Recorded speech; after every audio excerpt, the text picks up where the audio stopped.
ஏய் யாரா அவங்களை அனுப்பிச்சது? சார் தெரியாது சார். யாரா அனுப்பிச்சது? சொல்லிடுறேன் சார், சொல்லிடுறேன். நீங்க கான்ட்ராக்டர் சபாபதி அனுப்புனா சார்.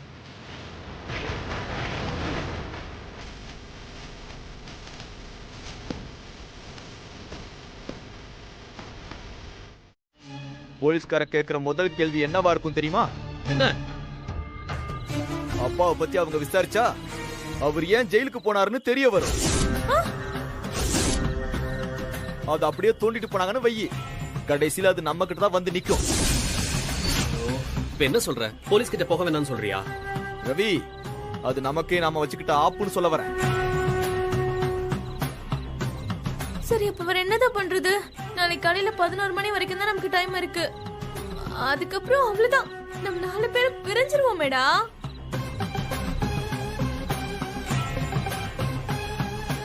நாமளும் அவர் வழியிலேயே போவோம். என்ன வழி மச்சான்? அடிச்சா திருப்பி அடிப்போம். மச்சான், நாம எப்படி மச்சான் திருப்பி அடிக்கிறது? எவ்வளவு செலவானாலும் பரவாயில்ல, ஆளுங்களை மொத்தமா இறக்கணும்.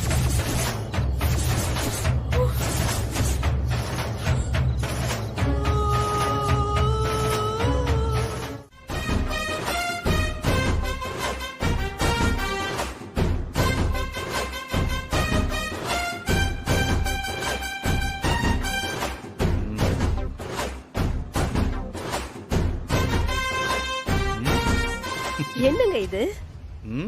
எப்படி இருக்கு? அது ஓகே தான். என்னது ஓகே தான்? எவ்வளவு கெத்தா வந்து நிக்கிற நீ, என்னடா ஓகே தான் சொல்ற? பின்ன நான் உங்களுக்கு ஒரு சர்ப்ரைஸ் கொடுத்து உங்களை அசத்தலான்னு பார்த்தா நீங்க எனக்கு சர்ப்ரைஸ் கொடுத்தா எப்படிங்க? எனக்கு எதுக்கு சர்ப்ரைஸ்? பிறந்த நாள் யாருக்கோ அவங்களுக்கு தானே சர்ப்ரைஸ் கொடுக்க முடியும். ஆமா, உங்களுக்கு தான் பிறந்த நாள். பிறந்த நாள் வாழ்த்துக்கள் மிஸ்டர் மார்க்கண்டேயன். தேங்க்யூ சீதா. என்னங்க, மறுபடியும் பிறந்து வந்திருக்கீங்க. எந்த வம்பு தும்பும் இனி வேண்டாங்க.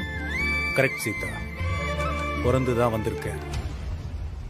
நம்ம வாழ்க்கைய இன்னொரு தடவை வாழ்றதுக்காக. என்ன இவரு என்ன சொன்னாலும் மனசு மாறவே மாட்டேங்கிறாரு.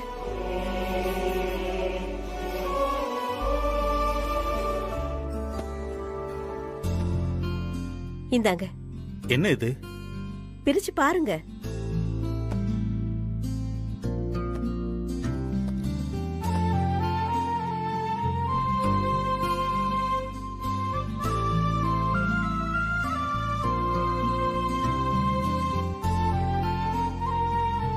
போங்க, போய் இத மாத்திக்கிட்டு வாங்க.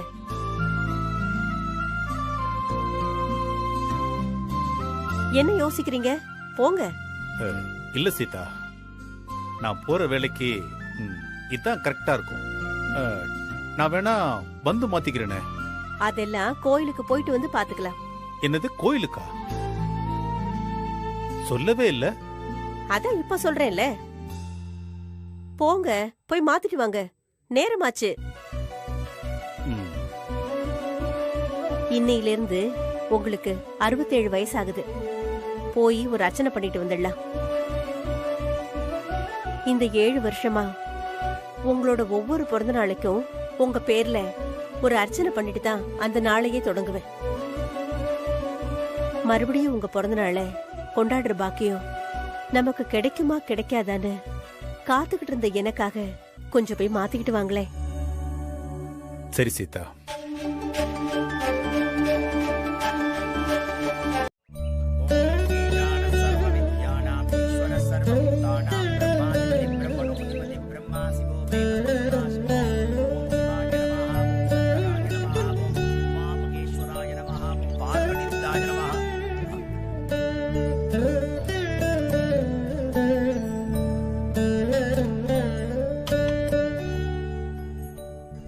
வாங்கம்மா. அர்ச்சனை பண்ணணும். அப்படி யார் பேருக்கு? மார்க்கண்டேயன். மார்க்கண்டேயன்.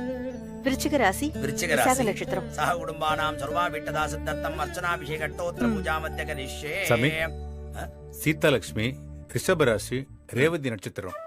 இந்த பேருக்கு சேர்த்து அர்ச்சனை பண்றேன். அஷ்டலட்சுமி நாமாகிரஸ்ய ரேவதி நட்சத்திரே மீனராசோ ஜானஸ்ய சகுடும்பானாம் சர்வா விட்டதா சித்தர்த்தம் என்னங்க, உங்களுக்கு தானே பிறந்த நாள். என் பேர் இப்ப எதுக்கு சொன்னீங்க? நீ இல்லாம நான் மட்டும் நல்லா இருந்து என்ன பண்ண போறேன்? ஒண்ணு சரியில்லை. ஆமா, சரியில்லைதான். கூட இருக்கிறவங்க அன்பு பிரிஞ்சாதான் தெரியும்னு சொல்லுவாங்க. அது என்னன்னு இப்பதான் எனக்கு புரியுது.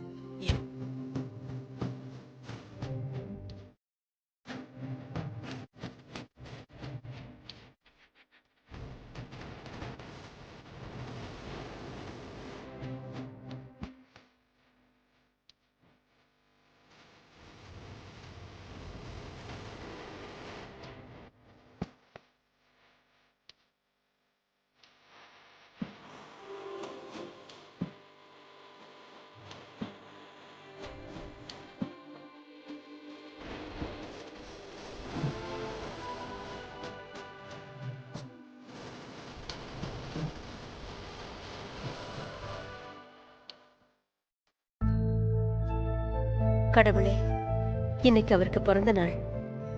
7 வருஷம் அவர் இல்லாம நான் கஷ்டப்பட்டது போதும். இனிமே அவருக்கு எந்த கஷ்டமும் வரக்கூடாது.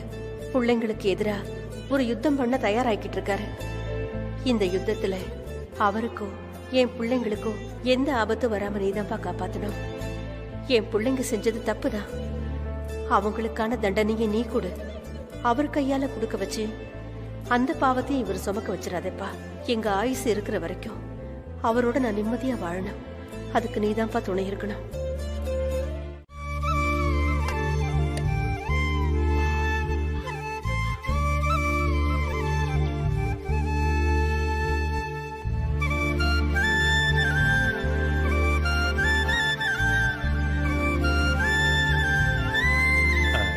சீதா, போலாமா?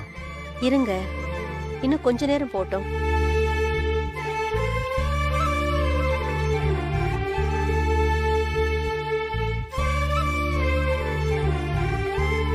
என்ன மணியை பார்த்துக்கிட்டே இருக்கீங்க? ஒண்ணு இல்ல சீதா, ஒரு முக்கியமான வேலை இருக்கு. அப்படி என்ன முக்கியமான வேலை?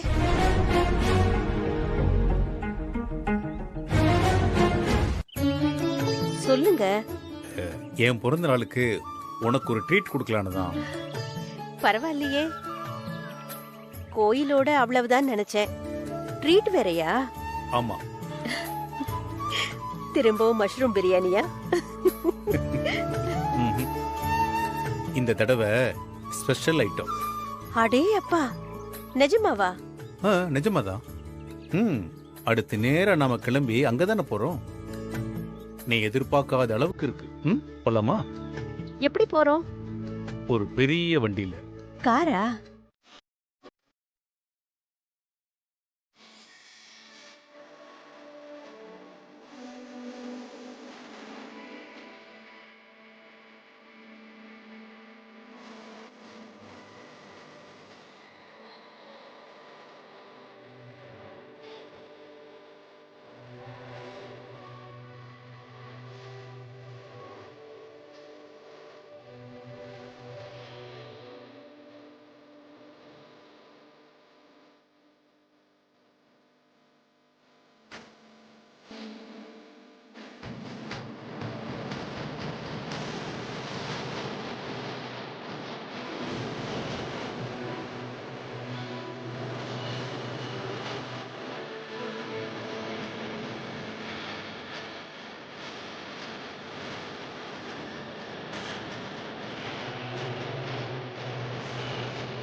சம்பவமும் நடக்கலல்ல, அப்புறம் ஏன் அதையே நினைச்சு மனசை போட்டு குழப்பிக்கிட்டு இருக்கீங்க? நம்ம பேர பிள்ளைங்களாம் ஓடி வந்து நம்மள கட்டி பிடிச்சுக்கிட்டாங்கல்ல, அது நினைச்சு பாருங்க. ஆமா இல்ல, விஜய், காவியா, கண்மணி எல்லாரும் நல்லா வளர்ந்துட்டாங்கல்ல. எனக்கு அந்த பிள்ளைங்க தாத்தா தாத்தான்னு ஓடி வரும்போதே அப்படியே சப்த நாடியே நின்னு போச்சு.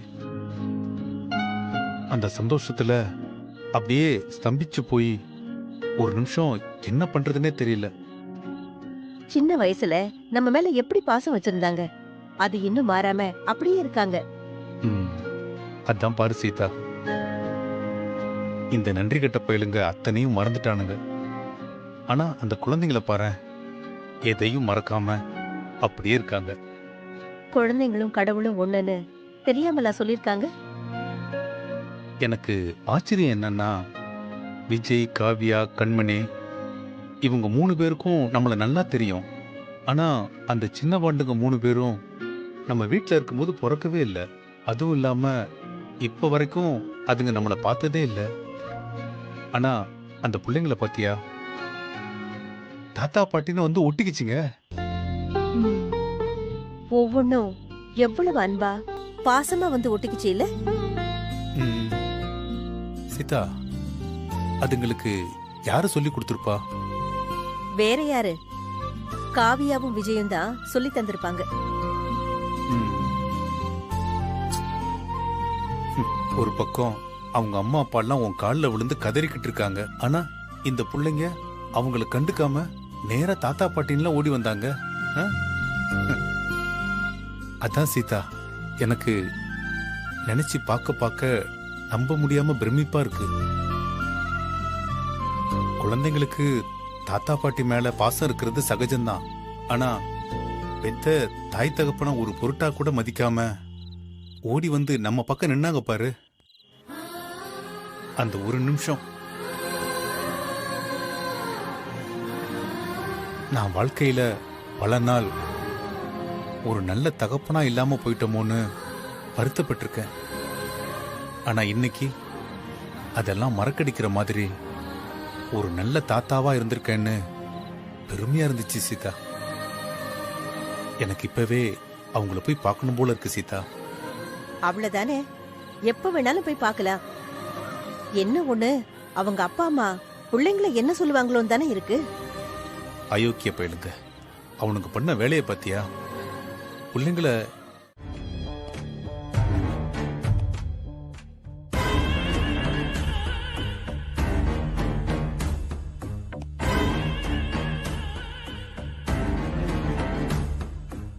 பண்றதெல்லாம் பண்ணிட்டு எப்படி உட்கார்ந்துருக்கான் பாரு அவன்.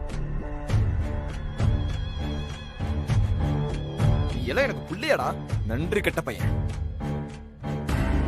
ஏங்க கொஞ்சம் சும்மா இருங்க. ஏய், என்னடி சும்மா இருக்க சொல்ற? நம்ம வீட்டை அந்த ஆள் புல்டோசர் வச்சு இடிக்க வரான். அந்த ஆள்கிட்ட போய் ஒட்டிட்டு இருக்கான் அவன்.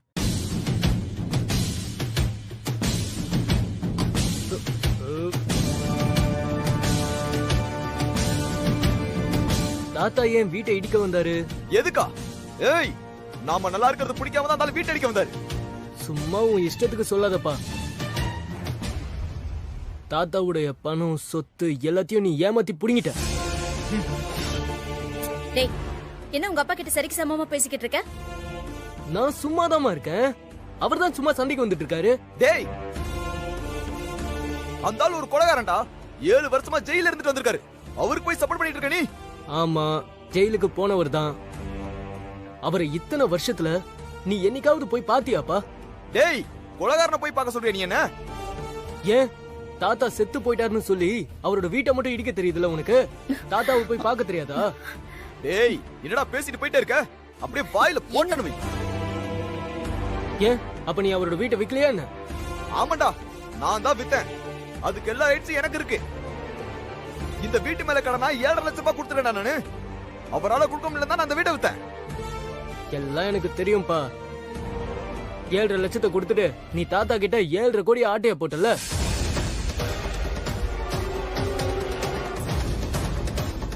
நீங்க முட்டாங்க வல்லன்னு வையி, அந்த ஆளு இன்னைக்கு நான் உண்டுல நாக்கிருப்பேன். நான் யாருன்னு காட்டியிருப்பேன் அந்த ஆளுக்கு. நாங்க மட்டும் வரலன்னு வச்சுக்கோங்க, அவர் உங்க எல்லாரையும் உண்டுலன்னு பண்ணிருப்பாரு. எங்களை பார்த்துட்டு தான் உங்க எல்லாரையும் சும்மா விட்டுட்டு போனாரு. டேய் ஏய், நீ எல்லாம் எனக்கு புள்ளியாடா. போடா போ, போய் அந்த கிழமை கூட இருந்துக்கோ. மேகலா, இவனை இப்பவே வீட்டை விட்டு வெளியே போக சொல்லு. ஏங்க கொஞ்ச நாள் வாய் வச்சுக்கிட்டு சும்மா இருக்க மாட்டீங்களா? ஏற்கனவே எல்லாம் நமக்கு எதிராவே நடந்துகிட்டு இருக்கு. இந்த நேரத்துல நம்ம புள்ளைய நமக்கு எதிரா நீங்களே திருப்பி விடுவீங்களா? பெத்த அப்பனுக்கு துரோகம் பண்ணிட்டு இருக்காம அவனை வேற ரெடி பண்ண சொல்ற. அப்போ நீ உங்க அப்பாவுக்கு பண்ணது பேர் என்ன?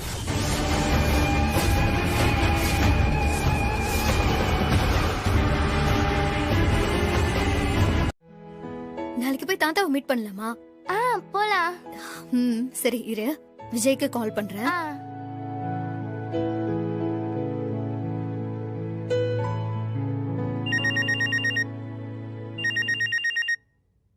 காவியா, சொல்லு காவியா. எங்கடா இருக்க? நான் எங்க இருப்பேன், வீட்ல தான் இருக்கேன். ஏன், என்ன விஷயம் சொல்லுடா. தாத்தாவை போய் பார்த்தாகணுமே. ஹேய், நானே உன்கிட்ட கேட்கணும்னு நினைச்சேன் தெரியுமா? கண்மணியும் உடனே பார்க்கணும்னு சொல்றா. நானே எப்படா போய் பார்க்கலான்னு வெயிட்டிங்ல இருக்கேன். இசை என்ன சொல்றா? நானாச்சும் பரவாயில்ல, அவ அப்பாவ மானம் போற அளவுக்கு கேள்வி கேட்டுட்டா. இசையா இப்படி பேசுறதுன்னு எனக்கே ரொம்ப சர்ப்ரைஸ் ஆயிடுச்சு தெரியுமா? ஓ, செம்ம வாங்கிட்டா. மாமா ஏற்கனவே டென்ஷன் பாட்டி, இப்ப இன்னும் டென்ஷன் ஆயிருப்பாரே. ஆமா ஆமா, கோபத்துல அம்மாவை பிடிச்சி பயங்கரமா வாங்குன்னு வாங்கிட்டாரு. அச்சச்சோ. இனி நீ யார்கிட்ட பேசுற, எங்க போற, எங்க வரன்னு எல்லாத்தையும் நோட் பண்ண ஆரம்பிச்சிருப்பாங்களே. கண்டிப்பா. நான் எங்க போனாலும் யார்கிட்ட நான் போன் பேசினாலும் ஓரக்கனால உத்து பாத்துட்டு இருக்காங்க. அதனாலதான் நான் தனியா இப்படி உட்கார்ந்துட்டு இருக்கேன். நீ அத்தை மாமாக்கு தெரியாம இசைய மட்டும் கூட்டிட்டு வந்துரு, நம்ம போய் பாத்துட்டு வந்துடலாம். சரி ஓகே, நான் வரேன். இன்னும் அரை மணி நேரத்துல நம்ம வழக்கமா போற ஸ்பாட்டுக்கு நீங்க 2 பேரும் வந்துருங்க, நாங்களும் வந்துடுறோம். அதெல்லாம் நான் பாத்துக்கிறேன். நிலாவையும் குட்டியையும் எப்படி கூட்டிட்டு வருவ?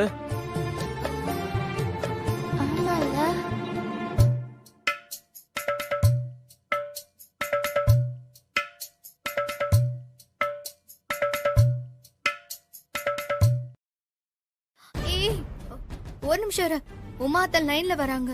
என்ன சொல்ல போறாங்களோ தெரியல, நீ ஹோல்ட் பண்ணு, நான் என்னன்னு கேட்டுட்டு வரேன். சரி ஓகே. ஹலோ. ஹாய். ஹே, நீ தானா நிலா? இரு விஜய் கூட கான்ஃபரன்ஸ்ல கனெக்ட் பண்றேன். விஜய், நிலா தான் லைன்ல இருக்கா. What's the plan? ஏ நிலா, நீ என்ன பண்ணிட்டு இருக்க? As usual, Mom and Dad left me alone at home. ரொம்ப நல்லதா போச்சு. தாத்தாவை பார்க்க போலான்னு நானும் விஜயும் பிளான் பண்ணிட்டு இருக்கோம் நிலா. I also want to meet Tata. நிலா, அப்போ நீ நாளைக்கு ஸ்கூலுக்கு போவியா? ஃபீவர்னு சொல்லி லீவ் போட்டுருவேன்.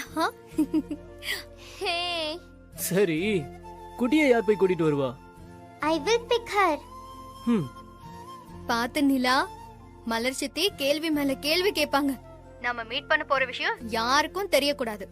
Don't worry, I can handle. நம்ம சங்காத்தமே வேணான்னு ஒதுங்கி போயிருக்கணும். சார், நிஜமாதான் சொல்றீங்களா? எங்க அப்பா பயத்துல ஒரு வார்த்தை கூட பேசல. ஆமா, அந்த ஆள் ஸ்டண்ட் அடிக்கிறதெல்லாம் நம்ம பக்கம் மட்டும்தான். வெயிட்டான ஆளுங்க போனா அப்படியே பம்மிட்டு போயிட வேண்டியது. சார், நீங்க சொல்றத வச்சு பார்க்கும்போது அந்த ஆள் வருவாரான்னு டவுட்டா இருக்கு. எதுக்கும் நீங்களே ஒரு போனை போட்டு வர சொல்லுங்க. பொறுங்க, இன்னும் கொஞ்ச நேரம் பாப்போம். சார், இன்னும் எவ்வளவு நேரம் சார் வெயிட் பண்ண? ஒரு ஃபோன் பண்ணி கேட்டு சொல்லுங்க.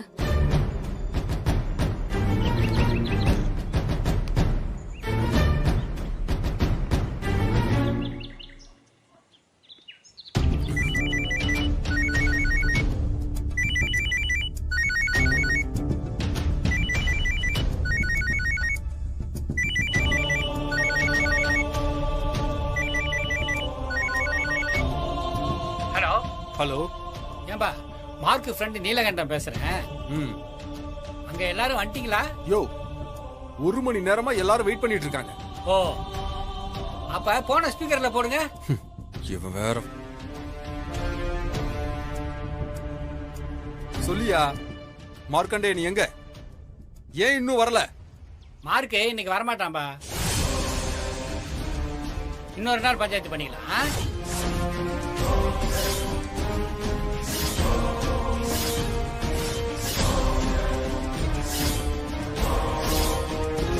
யோ, நாங்களாம் அப்ப என்ன உழப்பு இல்லாம உட்கார்ந்துட்டு இருக்கோமா? நீ எதுக்கு வேணா உக்காந்துக்க. மார்க்கு இன்னைக்கு வரமாட்டான். இது அவன் சொல்லிலாம் நான் சொல்லல. நீங்க எல்லாம் வெயிட் பண்ணிட்டு இருப்பீங்களேன்ட்டு நானே போன் பண்ணி சொல்றேன். ஏன் வர மாட்டோம்? மார்க்கு ஒரு முக்கியமான மீட்டிங்ல இருக்காமா. நீங்கன்னு கிடையாது, யார் கூட்டாலும் அவன் வரமாட்டான். யோ, அந்த ஆள் மட்டும் இங்க வரல என்ன பண்ணுவ? உன்னால ஒன்னும் பண்ண முடியாது. எல்லாரும் போய் வேலையை பாருங்க, நான் வச்சிடறேன். ஏய் ஏய் ஏய்,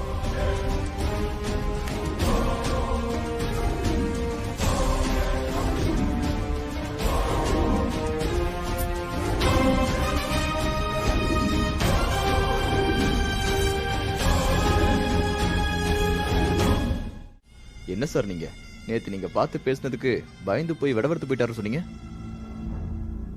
எனக்கு என்னமோ பயந்தது அவர் இல்ல, இவர் தானே டவுட்டா இருக்கு ராஜா. டேய் வாங்கடா. சொல்லுங்க சார். என்ன பண்ணுவீங்களோ ஏது பண்ணுவீங்களோ தெரியாது. நேரா போறீங்க. அந்த மார்க்கண்டேயன் எங்க இருந்தாலும் சரி 1/2 மணி நேரத்துல இங்க தூக்கிட்டு வரீங்க. யாரு இவனுங்களா? ஏற்கனவே அடி வாங்கினவனுங்க எல்லாம் ஐசியூல படுத்து கிடக்குறானுங்க. டேய் தம்பிங்களா பாத்துரா. டேய் சொல்லுங்க சார். போகும்போது நம்ம பாம் ரவியை கூட்டிட்டு போங்க. ஆள் வரலன்னா ரவி கிட்ட ஒரு சாம்பிள் காட்ட சொல்லுங்க, அவன் தானா வருவான். சரி சார்.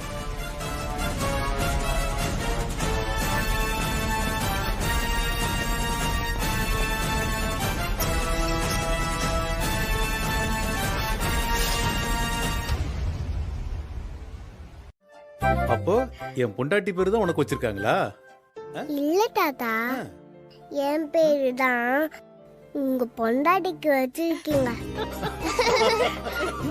ஆமாண்டா செல்லம், உன் பேரு தான் எனக்கு வச்சிருக்காங்க.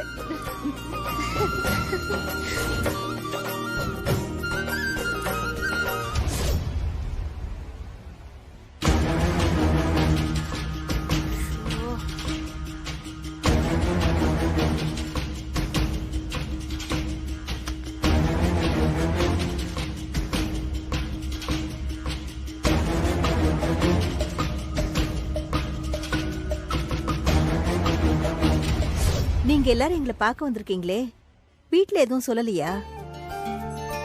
போவாதன்னு சொன்னாங்க. நாங்க எப்படி கேட்போமா? டேய் என்னடா சொல்ற? நீங்க சொன்னதை அவங்க கேட்டாங்களா?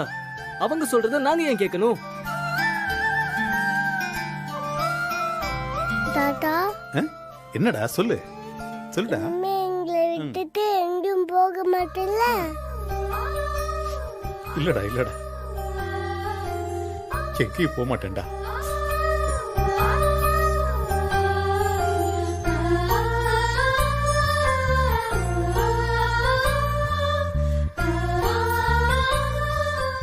ஏன் தாத்தா அழற? என்ன மீட் பண்ணது உனக்கு ஹாப்பியா இல்லையா? அப்படிலாம் இல்லடா, அப்படிலாம் இல்ல. உங்க தாத்தா சந்தோஷத்துல அழறாரு. உங்களை எல்லாம் விட்டுட்டு நாங்க இனிமே எங்கேயுமே போக மாட்டோம். இனி நாங்க உங்க கூட மட்டும்தான் இருப்போம். பாட்டி ரொம்ப பசிக்குது, சாப்பிட ஏதாவது கொடு பாட்டி ப்ளீஸ். உன் சமையலை சாப்பிட்டு எவ்வளவு நாள் ஆச்சு தெரியுமா? ஆமா பாட்டி, ஆமா பாட்டி, ரொம்ப நாள் ஆச்சு. ப்ளீஸ். சரி இருங்க. பாப்பா இப்படி உட்காரு.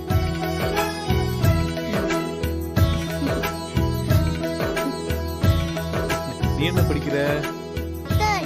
தேர்ட். நீங்க என்ன படிக்கிறீங்க? இதுல யாரு நல்லா படிப்பீங்க?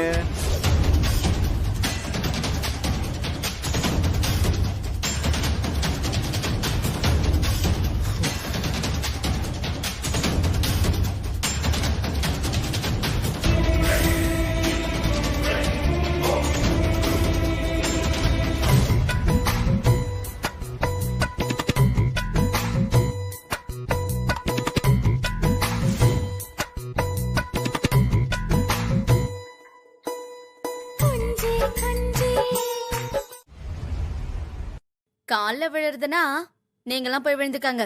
நான்லாம் விழ மாட்டேப்பா. பாருடா. மலர் பாண்டி சொன்னதுதான் எனக்கு சரின்னு படுது. பணத்தை கொடுக்கறோம், கால்ல விழுறோம், திரும்ப வந்துகிட்டே இருக்கோம். சாட்சிக்காரன் கால்ல விழுறத விட சண்டைக்காரன் கால்ல விழுந்து சமாதானமா போறதுதான் சாணக்கியத்தனம். சரி, ஆளுக்கு ஒரு 5 லட்சம் போட்டு ஒரு 20 லட்சத்தை அந்த ஆள் மூஞ்சில விட்டரிச்சு பார்ப்போம். எவ்வளவோ செலவு பண்ணி பார்த்தாச்சு, இதையும் பண்ணி தான் பார்ப்போமே. அவருக்கு தெரியாம நாம இந்த சொத்து வித்தது தப்புதான். அதுக்கு கொடுக்கற விலை மாதிரி நினைச்சிட்டு கொடுத்துருவோம். இத்தனைக்கும் அடங்காத ஆளு நீங்க கொடுக்கற பணத்தை பார்த்தா அடங்கிடுவார்னு நினைக்கிறீங்களா? கொடுத்து பாப்போம் அண்ணி. அவரோட பிரச்சனை இன்னைக்கு இந்த சொத்து தானே. பணத்தை கொடுத்து பாப்போம், எல்லாரும் மன்னிப்பும் கேட்டு பாப்போம். எனக்கு என்னமோ அப்பா ஒத்துக்கலனா கூட அம்மா பேசி சம்மதிக்க வச்சிடுவாங்கன்னு தான் தோணுது. அதுக்காக 20 லட்சமா? அக்கா, 20 லட்சத்தை பார்த்தா இத்தனை வருஷமா கட்டி காப்பாத்துன கோடிக்கணக்கான சொத்து அப்படியே கையை விட்டு போயிரும். பரவாயில்லையா?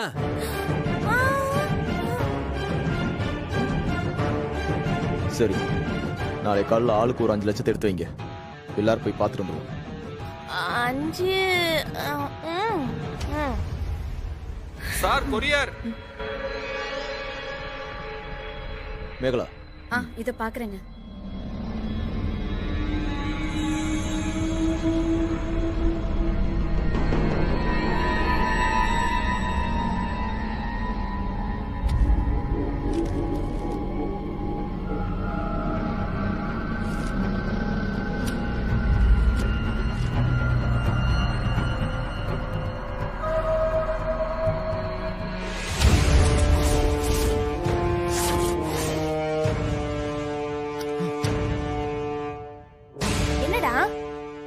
என்னங்க லெட்டர் அது? அண்ணே, என்னண்ணே? என்ன மச்சான்? சமரசம் பேசலாம்னு சொன்னீங்கல்ல, அதுக்கு இனிமே அவசியம் இல்ல. என்னாச்சுன்னு நான் தான் அப்பவே சொன்னேன் அந்த ஆளை பத்தி.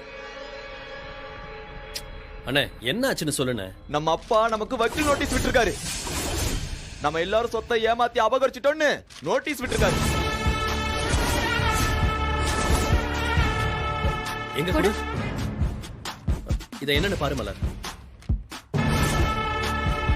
ஏய், நாளைக்கு நம்ம எல்லாரும் கோர்ட்ல ஆஜராகணுமா? நம்ம எல்லாரும் மேலயும் மொத்தமா சிவில் கேஸ் கொடுத்துட்டாரா அவரு?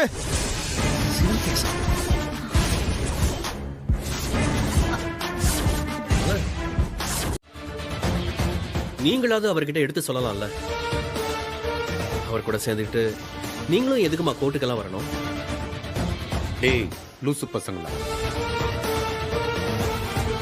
நீங்க இப்ப இருக்கிற வீடு, இப்ப நீங்க வந்த காரு, போட்டிருக்கிற சங்கிலி, மோதிரம், புதுசா காதுல மாட்டியிருக்கிற கடுக்கன், பேண்ட், சட்டை, பனியன், போட்டிருக்கிற ஷூ வரைக்கும் என்னோட வீட்டை வித்து அதுல வந்த காசுல வாங்கினதுடா.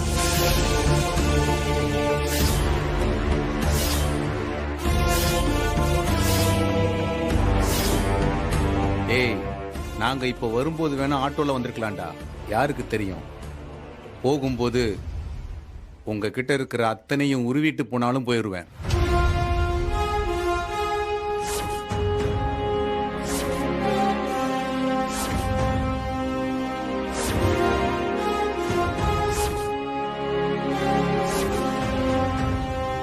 ஏங்க, எதுக்கு தேவையில்லாம இவங்க கிட்ட போய் சண்டை போட்டுக்கிட்டு இருக்கீங்க? நான் எங்க சீதா சண்டைக்கு போனேன்? சும்மா போறவன வாயை கொடுத்து வம்பு கிழக்குறானுங்க, பார்த்துட்டு சும்மா போக முடியுமா? இங்க பாருங்க, நீங்களும் முன்ன மாதிரி கிடையாது, நாங்களும் முன்ன மாதிரி கிடையாது. 7 வருஷம் ஆச்சு.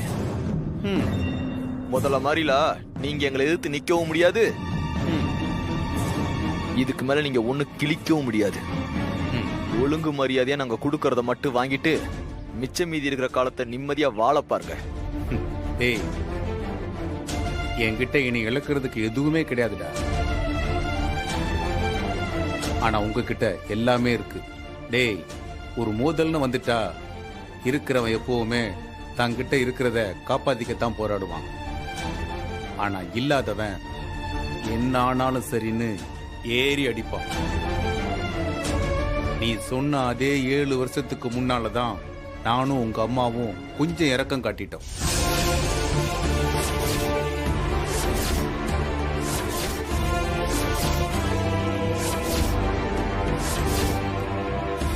ஆனா இந்த முறை உங்க மேல எங்களுக்கு அது போல எதுவுமே இல்லை.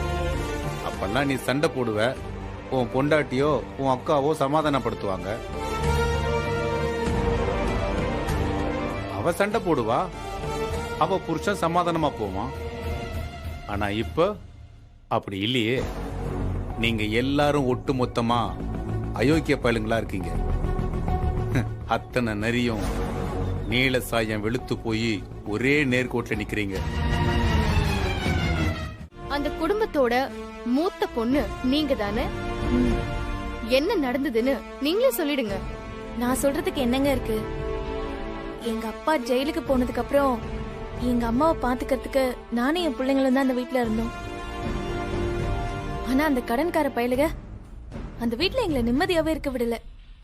பொறுத்து பொறுத்து பார்த்துதான் கடைசியில அந்த வீட்டை விற்க வேண்டியதா போச்சு. அந்த வீட்டை விற்கிறதுக்கு எங்க அம்மா கையெழுத்து போடும்போது அந்த பேனால இருந்தது இங்க் இல்ல, என்னோட ரத்தமோ கண்ணீரும் தான்.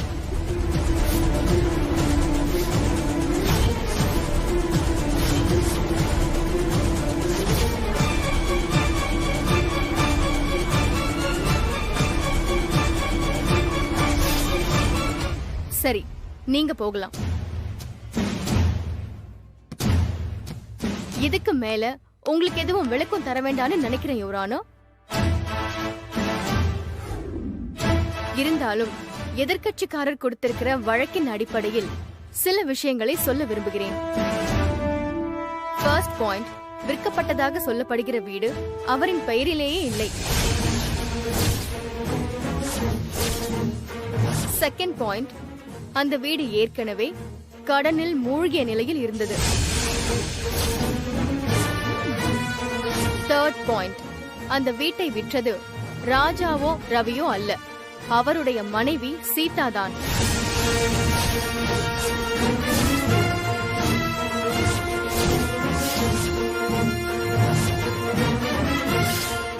ஆகவே இதை ஜோடிக்கப்பட்ட வழக்காக கருதி உடனடியாக தள்ளுபடி செய்ய வேண்டும் என தாழ்மையோடு கேட்டுக்கொள்கிறேன் யுவரானோ.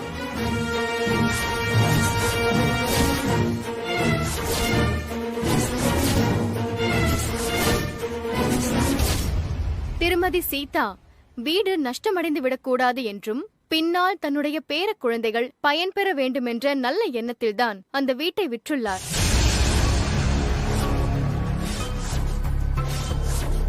வீட்டை விற்றுவிட்டு அவர்களுடன் சந்தோஷமாகத்தான் இருந்துள்ளார். ஜெயிலில் இருந்து திரும்பி வந்துள்ள திரு மார்க்கண்டேயன் சீதாவின் மனதை மாற்றி இன்று அவரையும் சேர்த்து கோர்ட்டில் கொண்டு வந்து நிற்க வைத்துள்ளார். என்னதான் திரு மார்க்கண்டேயன் தான் பெற்ற பிள்ளைகள் மீதே கேஸ் போட்டாலும் பிள்ளைகளான நாங்கள் அவரை அப்படியே விட்டுவிட மாட்டோம் என்பதையும் இங்கு சொல்ல கடமைப்பட்டுள்ளேன் யுவரானர்.